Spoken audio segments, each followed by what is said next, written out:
Assalamualaikum warahmatullahi wabarakatuh. Perkenalkan, nama saya Cindy Audiawati. Saya dari Teknik Informatika.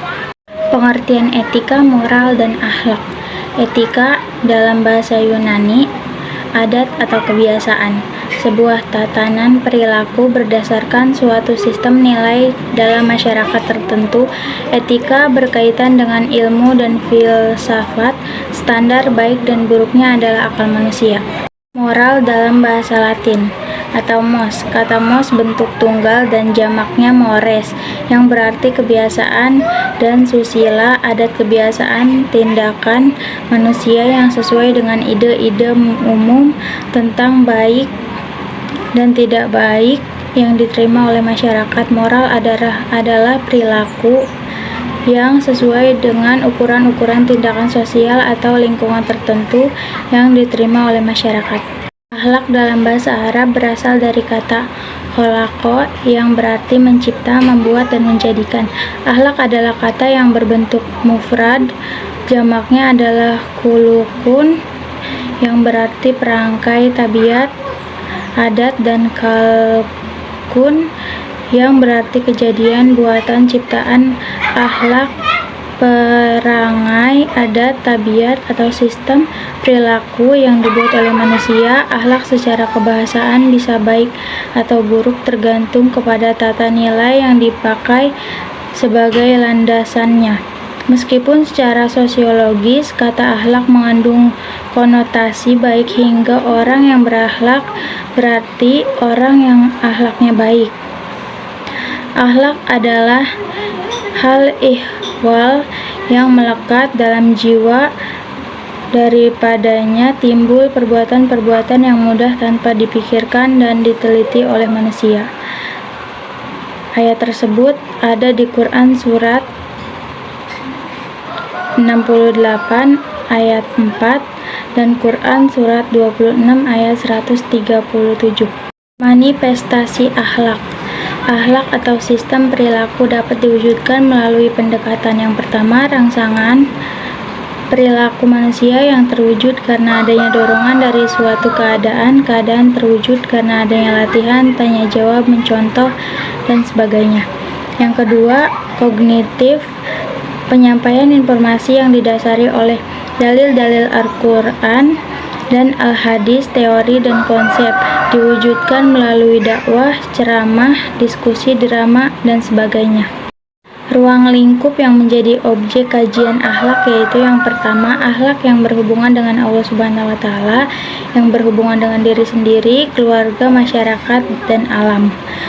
Implementasi iman dan takwa dalam kehidupan sehari-hari tercermin dalam perilaku atau akhlak. Perbedaan akhlak dengan moral dan etika. Akhlak yang baik atau akhlakul karimah, sistem nilai yang menjadi asas perilaku yang bersumber dari Al-Quran, As-Sunnah, dan nilai-nilai alamiah sunnatullah. Moral, sistem nilai yang menjadi asas-asas perilaku bersumber dari Al-Quran, As-Sunnah, serta nilai-nilai alamiah sunnatullah, dan sistem nilai yang bersumber dari kesepakatan manusia pada waktu dan ruang tertentu sehingga dapat berubah-ubah.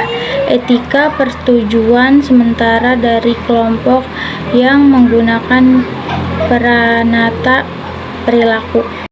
Etika dapat berubah-ubah sesuai dengan persetujuan dan perumusan deskripsi dari nilai-nilai dasar yang dipandang sebagai nilai alamiah atau universal, bahwa masyarakat menggunakan etika pada waktu tertentu akan membenarkan pelaksanaan suatu nilai tata cara hidup tertentu, sementara pada waktu dan tempat lain nilai-nilai tersebut tidak dibenarkan oleh masyarakat. Sistem etika dapat bersifat bebas nilai, yaitu value free, khususnya nilai sakral. Ukuran baik dan buruknya dalam sistem etika bersifat subjektif, yaitu bergantung pada pengaruh yang kuat dari para pemikir sistem nilai dan etika. Moral bersumber dari ajaran agama dan Al-Quran, Al-Hadis, maupun dari pemikiran tokoh agama dan tokoh adat, kumpulan peraturan dan ketetapan baik yang tertulis maupun yang tidak tertulis atau lisan, tentang bagaimana manusia harus hidup dan bertindak agar ia menjadi manusia yang baik. Implementasi iman dan takwa dalam kehidupan bersama sehari-hari. Menganalisis perilaku manusia yang berhubungan dengan Allah, sesama manusia, dan makhluk lainnya selain manusia. Orang bertakwa adalah orang yang melaksanakan perintah Allah SWT dan menjauhi larangannya, yaitu orang yang berbuat baik dan jauh dari perbuatan tidak baik atau amar ma'ruf dan nahi mungkar, mengajak orang kepada kebaikan dan mencegah perbuatan tidak baik. Orang yang bertakwa adalah orang yang berakhlak mulia. Yang pertama, perilaku manusia yang berhubungan dengan Allah. A. Bersyukur. B. Bertasbih. C. Beristighfar. Manusia sebagai makhluk ciptaan Allah mempunyai kewajiban perilaku untuk: yang pertama, mentauhidkan Allah; yang kedua, takwa; yang ketiga, berdoa; yang keempat, zikrullah; yang kelima, tawakal. Perilaku manusia yang berhubungan dengan sesamanya terdiri dari: A. Perilaku yang berhubungan dengan diri sendiri. Yang pertama, sabar; yang kedua, syukur; yang ketiga, tawadu; yang keempat, benar; yang kelima, ifah atau menahan diri untuk tidak melakukan yang terlarang; yang keenam, menahan diri untuk tidak marah; yang ketujuh, amanah dan jujur; yang kedelapan, berani karena benar; yang kesembilan, qanaah atau merasa cukup apa yang sudah ada. Selanjutnya, perilaku yang berhubungan dengan keluarga. Yang pertama, berbuat baik kepada kedua orang tua; yang kedua, adil terhadap saudara; yang ketiga, membina dan mendidik keluarga; yang keempat, memelihara keturunan. Selanjutnya, perilaku yang berhubungan dengan masyarakat. Yang pertama, ukhuwah atau persaudaraan; yang kedua, ta'awun atau tolong-menolong; yang ketiga, adil, pemurah, penyantun, pemaaf, menepati janji, musyawarah, berwasiat di dalam kebenaran. Selanjutnya, asas norma hukum yang diatur oleh Allah SWT mengenai hubungan kerja antara buruh dan majikannya, yaitu kedua pihak, buruh dan majikan, masing-masing memperoleh hak dan melaksanakan kewajibannya.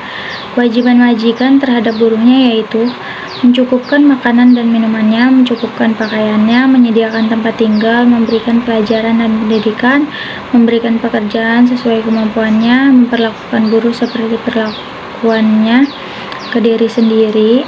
Majikan yang mempunyai perilaku tersebut adalah majikan yang berakhlak mulia terhadap buruhnya. Adapun buruh berkewajiban untuk melaksanakan pekerjaan sesuai kesepakatan kerja di antara kedua belah pihak dan bersikap jujur terhadap majikannya. Dari ringkasan yang saya bacakan tadi, ada beberapa Quran surat itu tidak bisa saya bacakan satu persatu. Anda bisa lihat di internet atau dimanapun itu. Sekian, kurang lebihnya mohon maaf. Wassalamualaikum warahmatullahi wabarakatuh.